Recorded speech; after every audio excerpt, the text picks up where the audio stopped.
이 건물, 부르즈 칼리파는 푸석하고 모래가 많은 땅에 강한 아라비아 바람을 견뎌내며 현대공학 기술의 경이로움을 선사합니다. 이 영상에서 우리는 놀라울 정도로 단순한 육각형 중심부에서 시작하여 세계에서 가장 높은 빌딩의 모든 디자인 비밀을 탐험할 것입니다. 토목공학이라는 이 놀라운 위협은 독특한 모양 때문에 바람을 혼란스럽게 하고 현대 기술의 도움으로 번개와 싸울 수 있습니다. 이제 시작해보죠. 부르즈 칼리파의 영혼은 육각형 중심입니다. 이 RCC로 제작된 중심부는 두바이의 파괴적인 폭풍 후에도 불구하고 부르즈 칼리파가 계속 서 있을 수 있도록 해주며 건물의 무게를 균형 있게 유지하는 데 도움을 줍니다. 중추는 또한 이 건물의 전체 리프트 시스템을 수용합니다.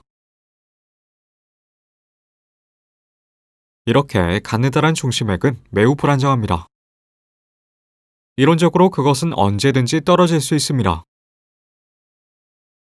하지만 부르즈 칼리파를 디자인한 스키드 무어는 혁신적인 해결책을 생각해냈습니다. 그들은 우리가 흔히 보는 댐의 지지대에서 영감을 받아 벽의 중심부를 지탱하는 비슷한 지지대를 사용했습니다. 지지대 주변의 탑을 실용적으로 만들기 위해 그들은 지지대에 계단 모양 디자인을 주입했습니다. 건물들은 항상 수직이고 절대 기울어지지 않는다는 것을 알고 계시죠? 여기 반전이 있습니다. 스키드모어 엔지니어들은 지지대가 지지대인 줄도 모르고 지지대 옆에 살 수 있도록 지지대를 디자인했습니다. 부르즈 칼리파의 건축가들은 또한 이 공간을 복도를 위해 효율적으로 사용했고, 그래서 승강기에서 사람들은 지지대 벽 사이에서 그들의 아파트로 걸어갑니다. 그 후 건축가들은 지지대 주위에 거대한 유리 앞면을 디자인하여 앞면 내부의 모든 호텔과 생활공간 사방의 뷰를 숨이 멎을 정도로 멋지게 했습니다. 이러한 유리면들에 필요한 지지는 이 담장과 기둥에서 나왔습니다. 담장의 주요 기능은 앞면을 지지하는 것이 아닙니다. 이해를 돕기 위해 예를 들어보겠습니다. 두바이에 모래 폭풍이 불지만 담장을 가로지르지 않습니다. 이 상황을 생각해보세요. 반대편 지지대에서 나오는 저항력이 건물이 넘어지는 것을 막아줍니다. 왼쪽에서 바람의 힘은 이 두 지지대의 결합된 효과에 의해 저항되는데, 이 지지대는 비스듬히 기울어져 있습니다. 하지만 그렇게 가느다란 건물과 심한 모래폭풍으로 인한 거대한 힘은 분명히 전체 건물 구조물을 너무 많이 휘게 할 것입니다. 이제 우리는 콘크리트의 악명 높은 특성을 이해할 필요가 있습니다. 인장 응력에 대한 이해의 약점입니다. 콘크리트 블록이 구부러지면 블록의 외부 부분에서 인장 응력이 발생합니다. 콘크리트는 적은 인장 응력을 견딜 수 있고, 인장 응력이 계속되면 균열이 쉽게 생깁니다. 그래서 육각형의 중심부에 강철봉이 있는 것입니다. 강철봉은 인장 응력의 대부분을 흡수합니다.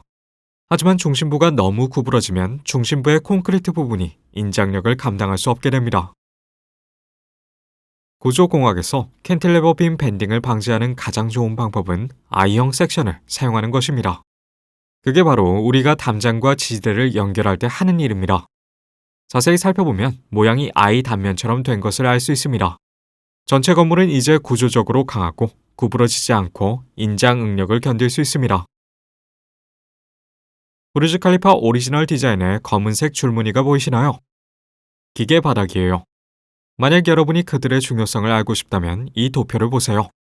그것은 부르즈 칼리파에 사용된 모든 기둥을 보여줍니다. 그것은 복잡한 정글입니다. 이러한 기둥은 그림과 같이 바닥에 연결되어 있을 때 안정성이 우수합니다. 즉, 중심부에 연결되어 있기 때문에 바닥이 이미 튼튼하다는 것을 알 수 있습니다. 기계식 지붕은 또한 전기 및 공기 냉동 시스템, 물탱크, 그리고 부르즈 칼리파의 생명을 제공하는 많은 다른 시스템을 수용하는 데 사용됩니다. 아무도 저 지붕에 머물지 않아요. 이 바닥들은 콘크리트 벽과 파이프로 덮여 있어 유리 앞면을 청소할 때 붙잡을 수 있기 때문에 외관이 다릅니다. 흥미로운 점은 부르즈 칼리파의 70% 정도만이 콘크리트 중심부의 지탱을 받고 있다는 것입니다. 상위 25%는 콘크리트 중심부 지탱이 없습니다. 그것은 강철 구조입니다. 비록 부르즈 칼리파는 주로 구부러지는 것에 저항하지만 이 상부 구조물의 꼭대기는 바람이 부는 폭풍우 속에서 약 6피트 정도 구부러지고 흔들릴 수 있습니다. 알아요? 그것이 너무 많은 것 같다는 것. 강철은 인장 하중을 쉽게 견딜 수 있습니다. 그러니 지진과 같은 진동을 경험한다면 당황하지 마세요. 그것은 아마도 부르즈 칼리파가 바람에 재빨리 인사를 하는 것일 것입니다. 철근 콘크리트 덕분에 육각형 중심부는 바람에 의한 비틀림, 즉 비틀림과 전단 응력을 견딜 수 있습니다. 이 놀라운 지대 중심부 시스템은 부르즈 칼리파가 바람에 맞서는 단단한 침으로도 알려진 이유입니다. 우리의 디자인 접근은 이렇게 생긴 부르즈 칼리파를 만들었습니다. 하지만 진짜 부르즈 칼리파는 이렇게 생겼습니다. 대칭 대신 비대칭 구조입니다. 이 놀라운 구조의 디자이너들은 왜 비대칭적인 디자인을 택했을까요? 바람이 구조물 주위를 지나갈 때 그것은 맴돌이 발생이라고 불리는 매우 아름답고 위험한 유체 역학 현상으로 이어질 수 있습니다. 그들이 춤을 추는 모습이 흥미로워 보이죠? 하지만 소용돌이가 요동치면서 건물에 요동치는 힘이 생겨 위험합니다. 만약 이 건물의 자연적인 진동수가 이러한 힘의 변동의 진동수와 같다면 건물은 이렇게 격렬하게 진동할 것입니다. 공진이라고 불리는 현상입니다. 이러한 진동은 계속해서 증가할 것이고 결국 부르즈 칼리파를 완전히 무너져버리게 만들 것입니다. 이 문제를 극복하기 위해 부르즈 칼리파를 설계한 SOM은 건축 혁신을 고안했습니다. 빌 베이커와 그의 팀은 맴돌이 발생을 깨기 위한 아이디어는 부르즈 칼리파의 소용돌이를 만드는 것이었습니다. 나선 모양은 맴돌이 발생을 막는 가장 좋은 해결책입니다. 그것은 단지 모양이 다양할 때 바람을 혼란스럽게 할 뿐입니다. 이 건물 구조에서 숨겨진 소용돌이를 찾을 수 있습니까? 부르즈 칼리파의 숨겨진 소용돌이를 발견하기 위해 높이가 다양하지만 꽃잎이 많은 이 심플한 탑을 고려해보세요. 이제 소용돌이가 선명하게 보입니다. 여러분이 부르즈 칼리파를 관찰하면 이것이 동일한 기술을 사용하여 건축되었다는 것을 알 수 있습니다. 다양한 높이의 탑들이 분리된 소용돌이를 형성합니다. 빌 베이커는 부르즈 칼리파의 꼭대기에 소용돌이 버전을 하나 더 사용했습니다.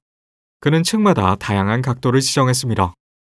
이 높이에서 이 촘촘한 소용돌이는 끝에 맴돌이 발생에 대항하는 것을 돕습니다. 이러한 혁신은 부르즈 칼리파가 처음에 518m까지 도달하도록 설계되었음에도 불구하고 830m에 도달하는 데 성공한 이유입니다. 에펠탑과 거의 비슷한 높이의 312m가 건설 중에 추가되었습니다. 두바이에게 정말 놀라운 업적이군요. 하지만 어떻게 이렇게 무거운 구조물이 가라앉지 않고 아라비아의 푸석한 모래 토양 위에 설 수 있을까요? 이 건물의 기술자들은 140m 아래로 내려가도 이 지역의 단단한 지층을 발견하지 못했습니다. 이 퇴적암들은 또한 덜 강합니다. 그래서 엔지니어들은 두 가지 도전에 직면했습니다. 하나는 집안의 낮은 지지력이고 다른 하나는 구조물의 부동치마였습니다. 이러한 문제를 해결하기 위해 그들은 육각형 중심부, I 부분, 기둥에 부착된 뗏목을 사용했습니다. 뗏목은 두꺼운 고성능 RCC 구조물의 평판으로 만들어졌습니다. 이 뗏목은 건물의 무게를 모래의 넓은 면적에 균등하게 배분하여 부동치마에 저항합니다. 하지만 어떻게 약한 모래와 바위가 그렇게 큰 덩어리를 견딜 수 있을까요? 이 뗏목은 그냥 가라앉을 거예요. 빌 베이커는 여러 개의 RCC 더미를 사용하는 해결책을 생각해냈습니다. 이 더미의 표면과 약하지만 단단한 퇴적암 사이의 마찰은 건물의 하중을 견딜 것입니다. 건물의 기반 바로 위에 아름다운 꽃잎이 있는 것을 보셨나요? 이 구조적인 디자인, 특히 이 꽃잎들은 두바이에서 가장 널리 재배된 꽃들 중 하나인 꽃무릇에서 영감을 받았습니다. 부르즈 칼리파의 번개가 치는 것은 매혹적이지만 놀라운 일입니다. 이 건물의 꼭대기에 있는 이 작고 특이한 장치는 부르즈 칼리파가 불타는 것을 막아줍니다. 그것은 피레기입니다. 이 돔은 작은 배터리로 구동되는 센서 장비에 연결되어 있습니다. 근처에 있는 더 강력한 클라우드를 감지하자마자 피레기는 번개를 끌기 위해 표면에 즉시 반대 전하를 발생시킵니다. 번개의 전자 흐름은 외부 기둥의 강철 구조를 통과하여 기반 더미 안의 강철을 통해 흙 구덩이로 흩어집니다. 전자는 피부 효과로 인해 외부 기둥을 통해서만 이동합니다. 부르즈 칼리파는 두바이의 조명봉입니다. 두바이의 피레기는 두바이의 높은 높이 덕분에 거의 모든 지역의 전격을 모읍니다. 가장 흥미로운 부분은 어떻게 콘크리트를 이 높이까지 들어 올렸을까요? 두바이에서 가장 강력한 펌프를 사용했더라도 따뜻한 날씨 때문에 콘크리트는 목적지에 도착하기 전에 굳어졌을 것입니다. 대신 그 팀은 펌프를 올리면서 차가운 얼음과 혼합된 C50과 C80이라는 이름의 특별한 등급의 콘크리트를 사용했습니다. 이 콘크리트를 거푸집에 붓는 작업은 밤에 이루어졌고 즉시 굳어졌습니다. 이 팀은 매주 한 층씩 공사를 마쳤습니다. 전체 프로젝트를 완료하는데 6년이 걸렸습니다. 여러분은 생각할지도 몰라요. 다른 건물이 부르즈 칼리파의 높이를 넘어설 수 있을까요?